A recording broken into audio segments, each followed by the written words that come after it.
Es tiempo de hablar de Jesús. La lectura sin comentarios del libro El deseado de todas las gentes. Capítulo 16. En su templo. Omar Medina les acompaña. Hablemos de Jesús. Después de esto descendió a Capernaum, él y su madre y hermanos y discípulos, y estuvieron allí no muchos días. Y estaba cerca la Pascua de los judíos, y subió Jesús a Jerusalén. En este viaje Jesús se unió a una de las grandes compañías que se dirigían a la capital. No había anunciado todavía públicamente su misión, e iba inadvertido entre la muchedumbre. En tales ocasiones, el advenimiento del Mesías, que había adquirido tanta preeminencia debido al ministerio de Juan, era a menudo el tema de conversación. La esperanza de grandeza nacional se mencionaba con fogoso entusiasmo. Jesús sabía que esa esperanza iba a quedar frustrada, porque se fundaba en una interpretación equivocada de las Escrituras. Con profundo fervor explicaba las profecías y trataba de invitar al pueblo a estudiar más detenidamente la palabra de Dios.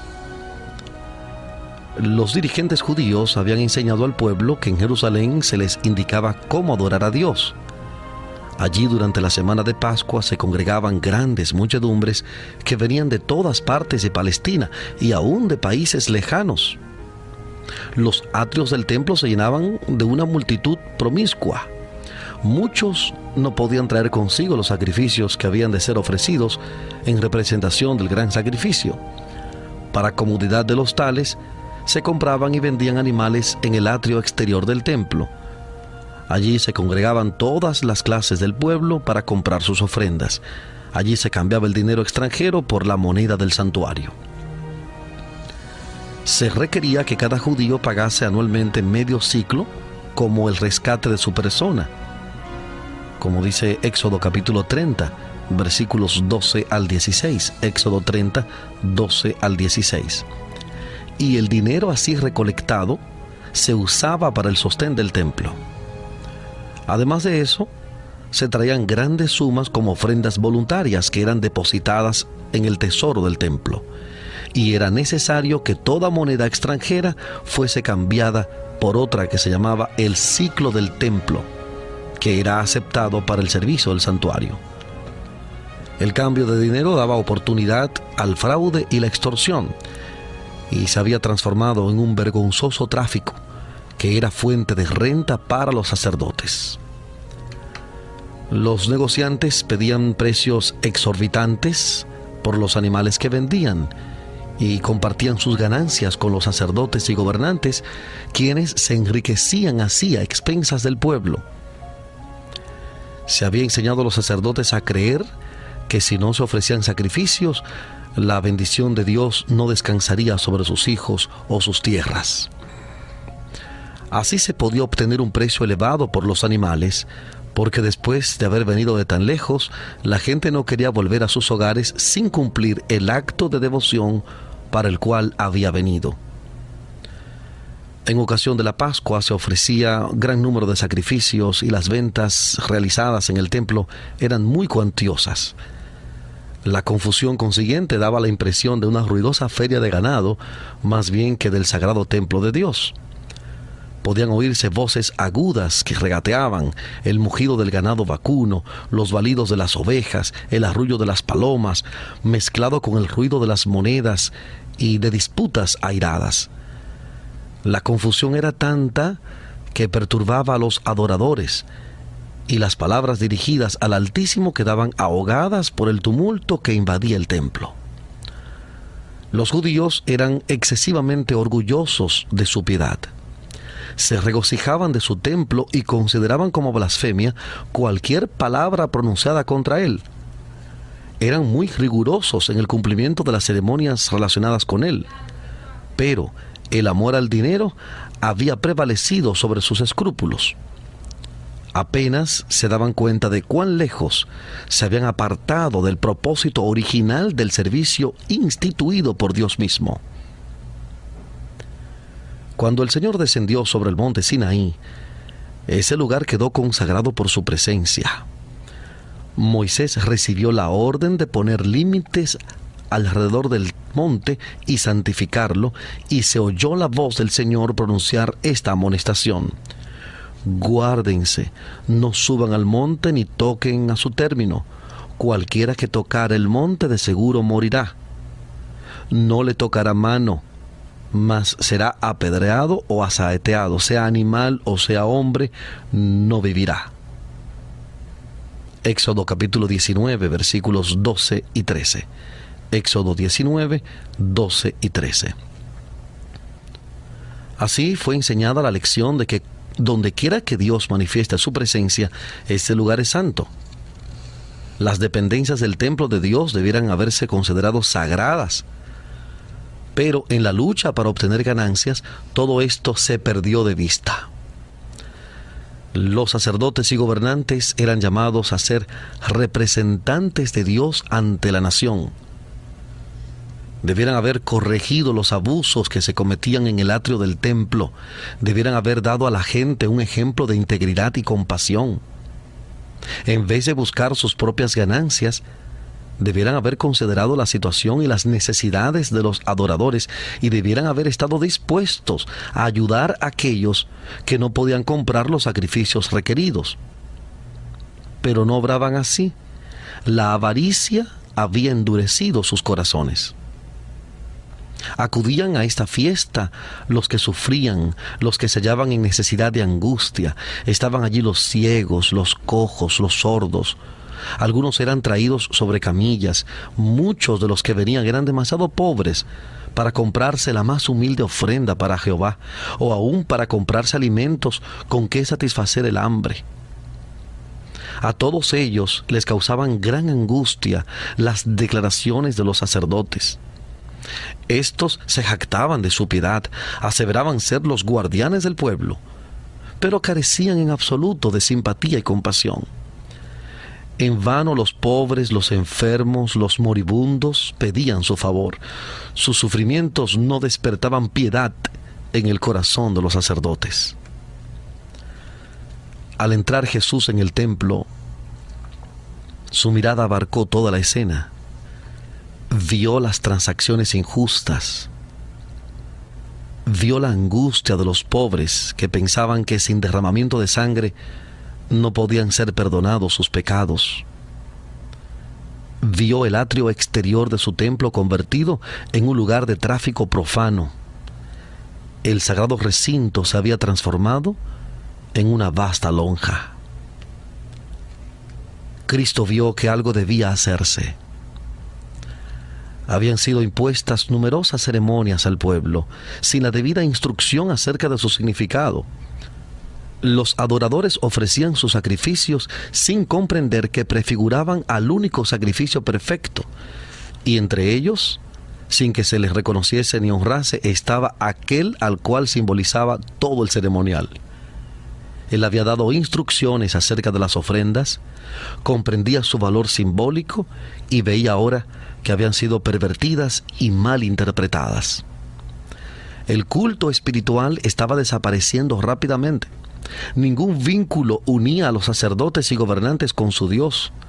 La obra de Cristo consistía en establecer un culto completamente diferente. Con mirada escrutadora, Cristo abarcó la escena que se extendía delante de él, mientras estaba de pie sobre las gradas del atrio del templo.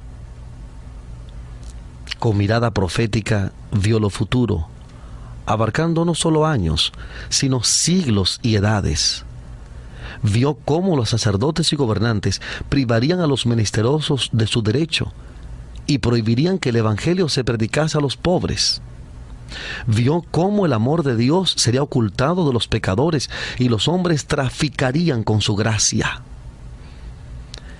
Y al contemplar la escena, la indignación, la autoridad y el poder se expresaron en su semblante. La atención de la gente fue atraída hacia él. Los ojos de los que se dedicaban a su tráfico profano se clavaron en su rostro. No podían retraer la mirada. sentían que este hombre leía sus pensamientos más íntimos y descubría sus motivos ocultos. Algunos intentaron esconder la cara, como si en ella estuviesen escritas sus malas acciones, para ser leídas por aquellos ojos escrutadores. La confusión se acalló. Cesó el ruido del tráfico y de los negocios. El silencio se hizo penoso. Un sentimiento de pavor dominó a la asamblea.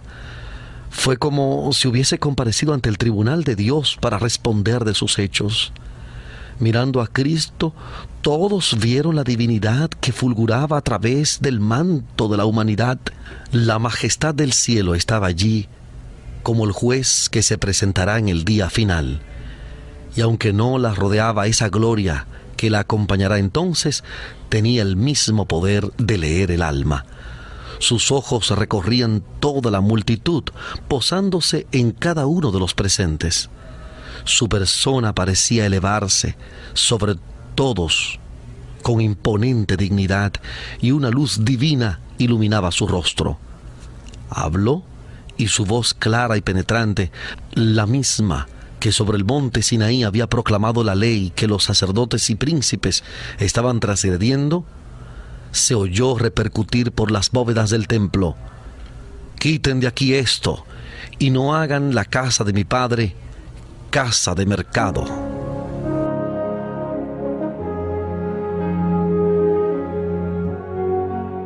Estamos presentando la lectura sin comentarios del capítulo 16 del libro El deseado de todas las gentes. Capítulo 16. En su templo. En Hablemos de Jesús.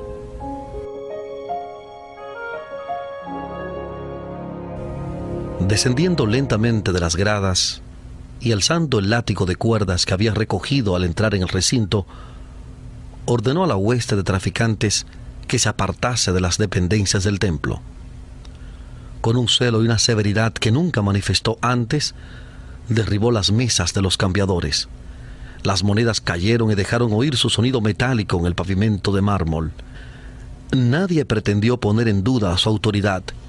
Nadie se atrevió a detenerse para recoger las ganancias ilícitas.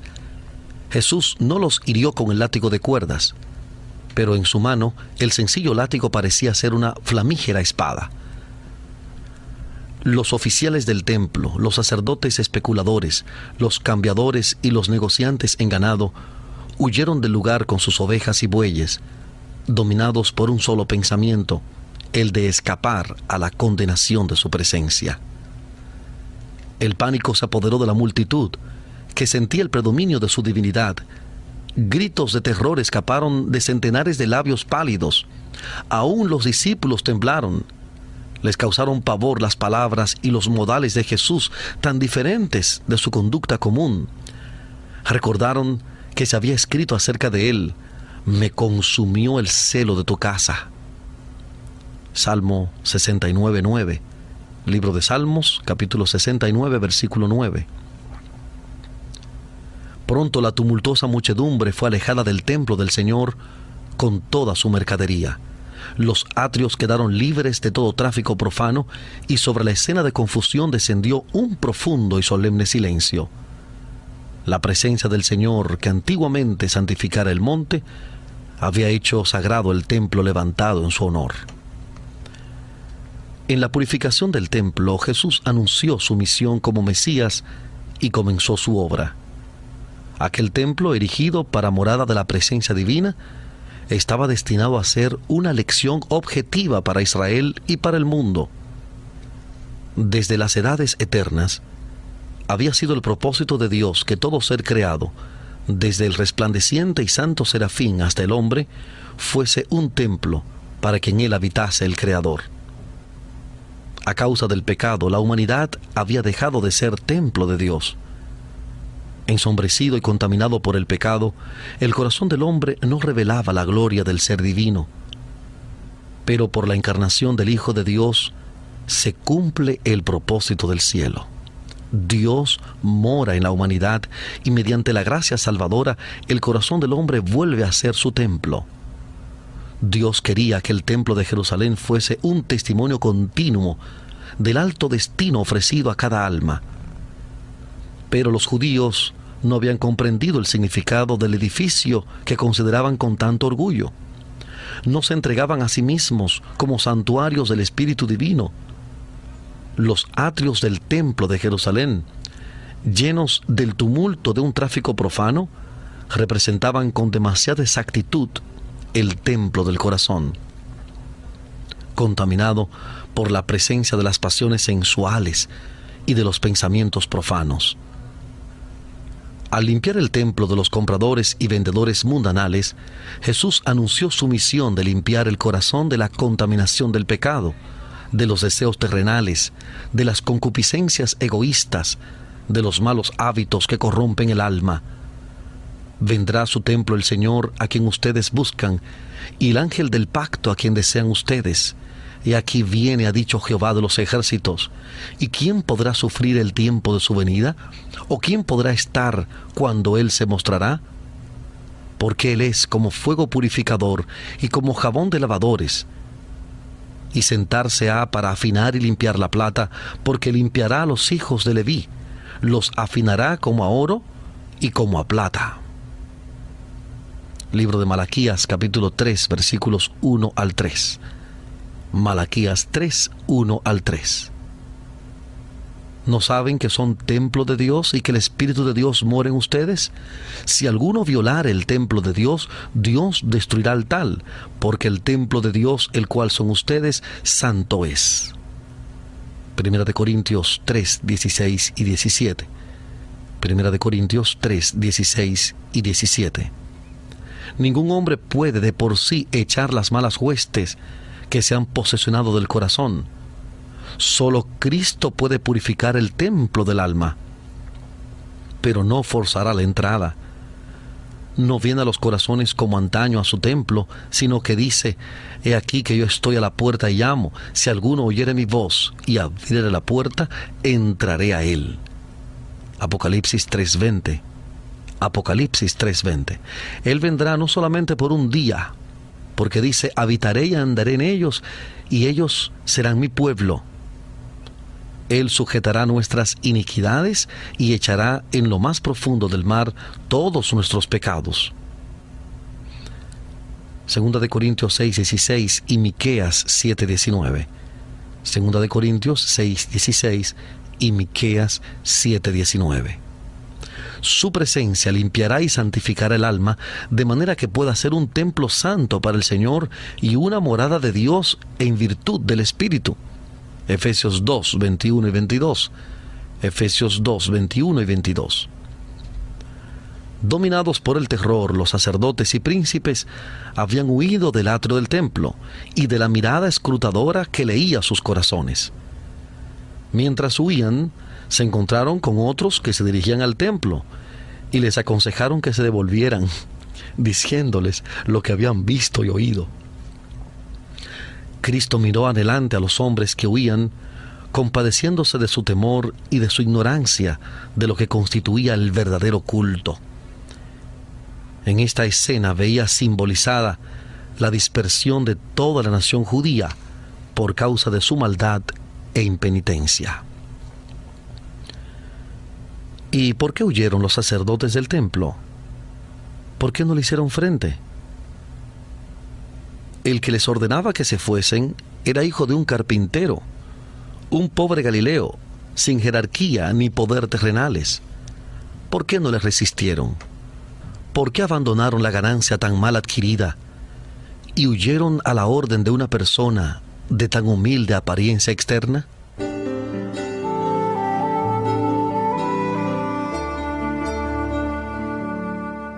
Estamos presentando la lectura sin comentarios del capítulo 16 del libro El deseado de todas las gentes.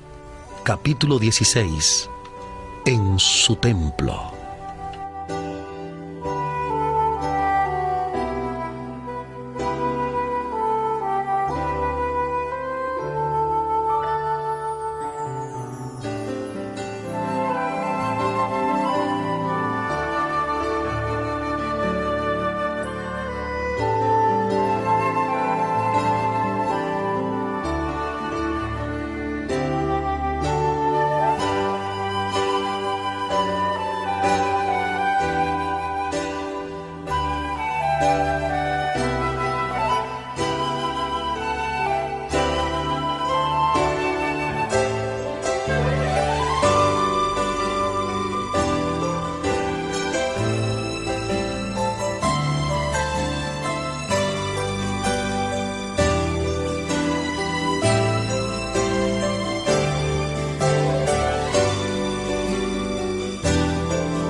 Volvemos con la lectura sin comentarios del capítulo 16 del libro El deseado de todas las gentes.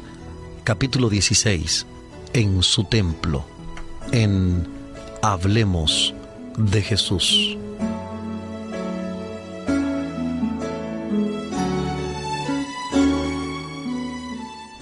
Cristo hablaba con la autoridad de un rey.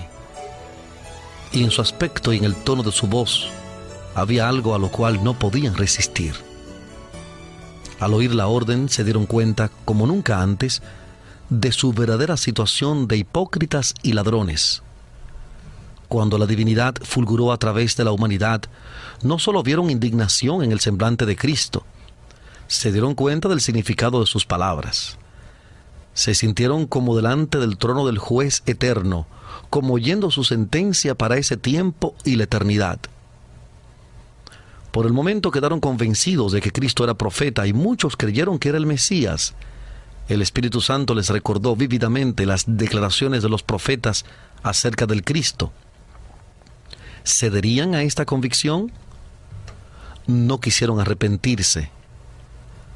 Sabían que se había despertado la simpatía de Cristo hacia los pobres. Sabían que ellos habían sido culpables de extorsión en su trato con la gente. Por cuanto Cristo discernía sus pensamientos, le odiaban. Su reprensión en público humillaba su orgullo y sentían celos de su creciente influencia con la gente. Resolvieron desafiarle acerca del poder por el cual los había echado y acerca de quién le había dado esa autoridad. Pensativos, pero con odio en el corazón, volvieron lentamente al templo. Pero qué cambio se había verificado durante su ausencia. Cuando ellos huyeron, los pobres quedaron atrás, y estos estaban ahora mirando a Jesús, cuyo rostro expresaba su amor y simpatía. Con lágrimas en los ojos, decía a los temblorosos que les rodeaban: no teman, yo los libraré, y ustedes me glorificarán. Por esta causa he venido al mundo. La gente se agolpaba en la presencia de Cristo con súplicas urgentes y lastimeras, diciendo: Maestro, bendíceme. Su oído atendía cada clamor. Con una compasión que superaba a la de una madre, se inclinaba sobre los pequeñuelos que sufrían. Todos recibían atención. Cada uno quedaba sano de cualquier enfermedad que tuviera. Los mudos abrían sus labios en alabanzas. Los ciegos contemplaban el rostro de su sanador. El corazón de los dolientes era alegrado. Mientras los sacerdotes y oficiales del templo presenciaban esta obra, qué revelación fueron para ellos los sonidos que llegaban a sus oídos. Los concurrentes relataban la historia del dolor que habían sufrido, de sus esperanzas frustradas, de los días penosos y de las noches de insomnio, y de cómo, cuando parecía haberse apagado la última chispa de esperanza, Cristo los había sanado. La carga era muy pesada, decía uno, pero he encontrado un ayudador. Es el Cristo de Dios, y dedicaré mi vida a su servicio. Había padres que decían a sus hijos: Él salvó su vida, alcen sus voces y alábenle. Las voces de niños y jóvenes, de padres y madres, de amigos y espectadores se unían en agradecimiento y alabanza. La esperanza y la alegría llenaban los corazones, la paz embargaba los ánimos. Estaban sanos de alma y cuerpo y volvieron a sus casas proclamando por doquiera el amor sin par de Jesús. En ocasión de la crucifixión de Cristo, los que habían sido sanados no se unieron con la turba para clamar: «¡Crucifícale, crucifícale!». Sus simpatías acompañaban a Jesús, porque habían sentido su gran simpatía y su poder admirable. Le conocían como su Salvador, porque Él les había dado salud del cuerpo y del alma. Escucharon la predicación de los apóstoles, y la entrada de la palabra de Dios en su corazón les dio entendimiento. Llegaron a ser agentes de la misericordia de Dios e instrumentos de su salvación. Los que habían huido del atrio del templo volvieron poco a poco después de un tiempo. Habían dominado parcialmente el pánico que se había apoderado de ellos, pero sus rostros expresaban irresolución y timidez. Miraban con asombro las obras de Jesús y quedaron convencidos de que en él se cumplían las profecías concernientes al Mesías. El pecado de la profanación del templo incumbía en gran medida a los sacerdotes. Por arreglo suyo, el atrio había sido transformado en un mercado. La gente era comparativamente inocente. Había quedado impresionada por la autoridad divina de Jesús, pero consideraba suprema la influencia de los sacerdotes y gobernantes. Estos miraban la misión de Cristo como una innovación y ponían en duda su derecho a intervenir en lo que había sido permitido por las autoridades del templo. Se ofendieron porque el tráfico había sido interrumpido y ahogaron las convicciones del Espíritu Santo.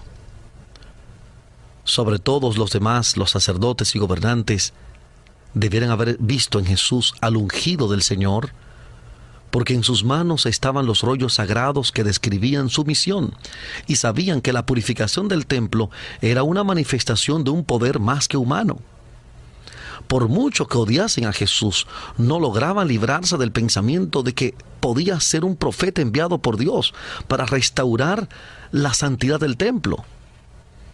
Con una deferencia nacida de este temor, fueron a preguntarle: ¿qué señal nos muestras de que haces esto?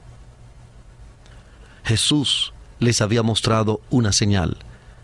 Al hacer penetrar la luz en su corazón y al ejecutar delante de ellos las obras que el Mesías debía ejecutar, les había dado evidencia convincente de su carácter. Cuando le pidieron una señal, les contestó con una parábola y demostró así que discernía su malicia y veía hasta dónde los conduciría. «Destruyan este templo», dijo, «y en 3 días lo levantaré». El sentido de estas palabras era doble. Jesús aludía no solo a la destrucción del templo y del culto judaico, sino a su propia muerte, la destrucción del templo de su cuerpo. Los judíos ya estaban maquinando esto. Cuando los sacerdotes y gobernantes volvieron al templo, se proponían matar a Jesús y librarse del perturbador. Sin embargo, cuando desenmascaró ese designio suyo, no le comprendieron. Al interpretar sus palabras, las aplicaron solamente al templo de Jerusalén y con indignación exclamaron: «En 46 años fue este templo edificado, y tú en 3 días lo levantarás». Les parecía que Jesús había justificado su incredulidad y se confirmaron en su decisión de rechazarle.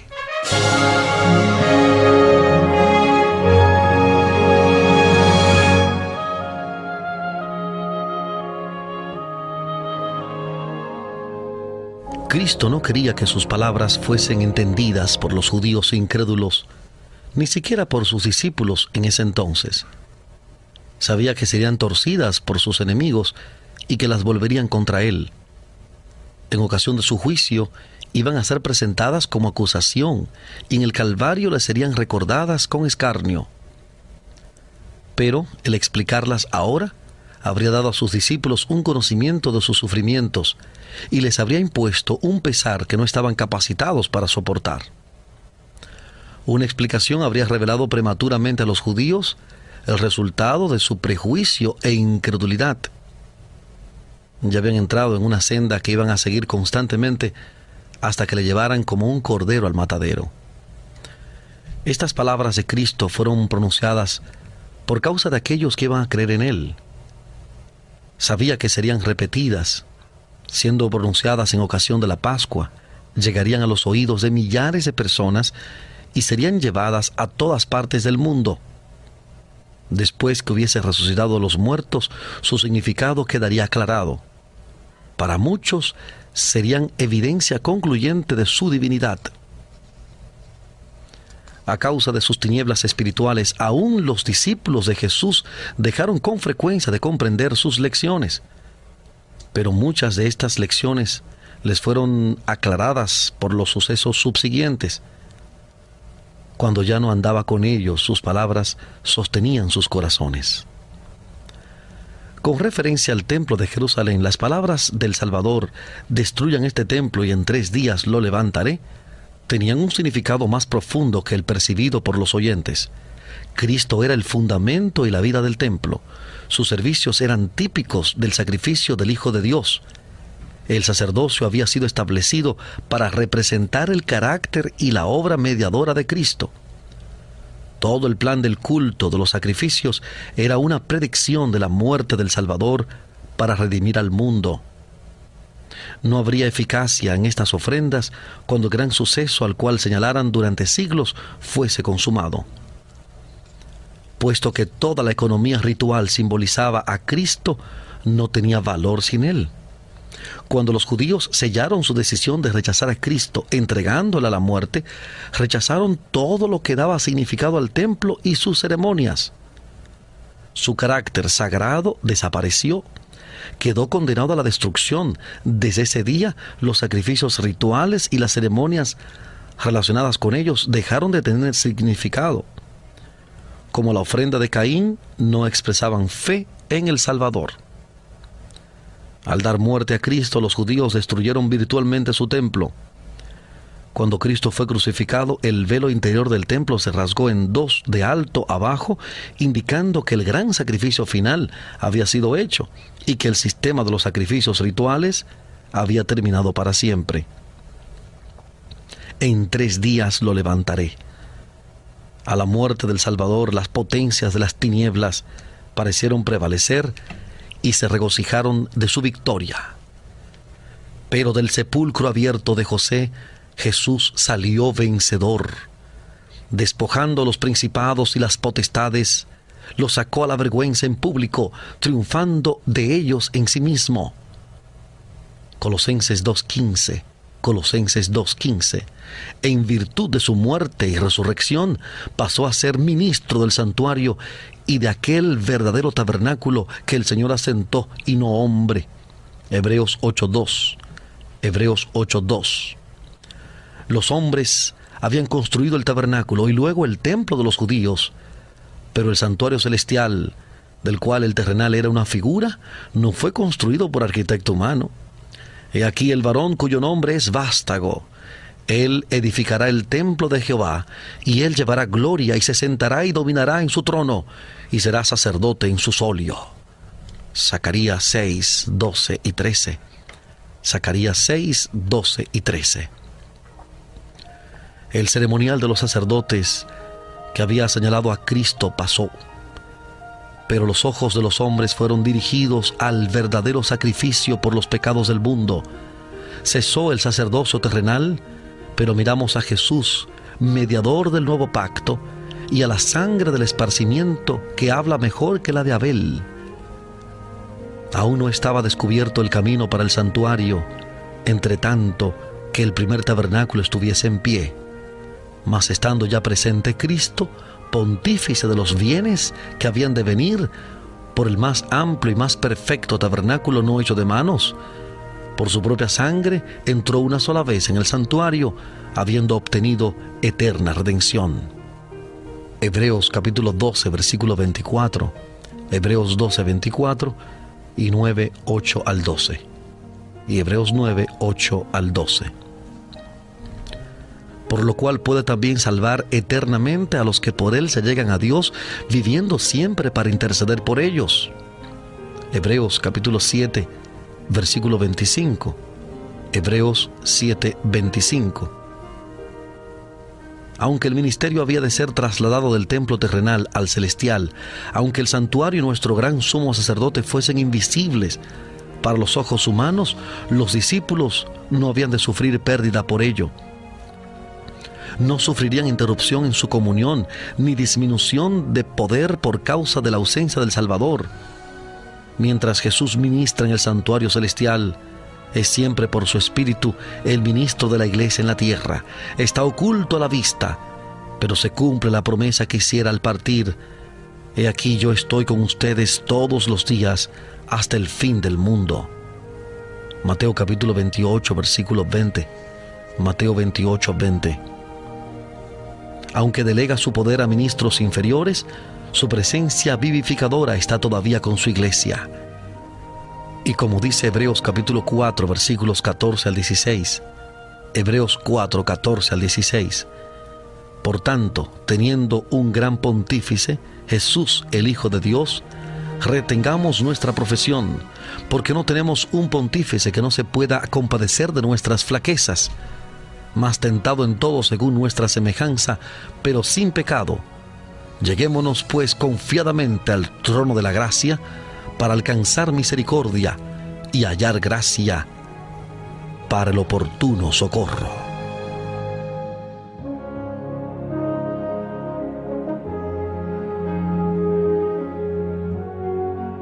Hemos presentado la lectura sin comentarios del capítulo 16 del libro El deseado de todas las gentes, capítulo 16, en su templo, en Hablemos de Jesús.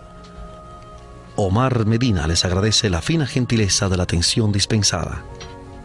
Que Dios les bendiga.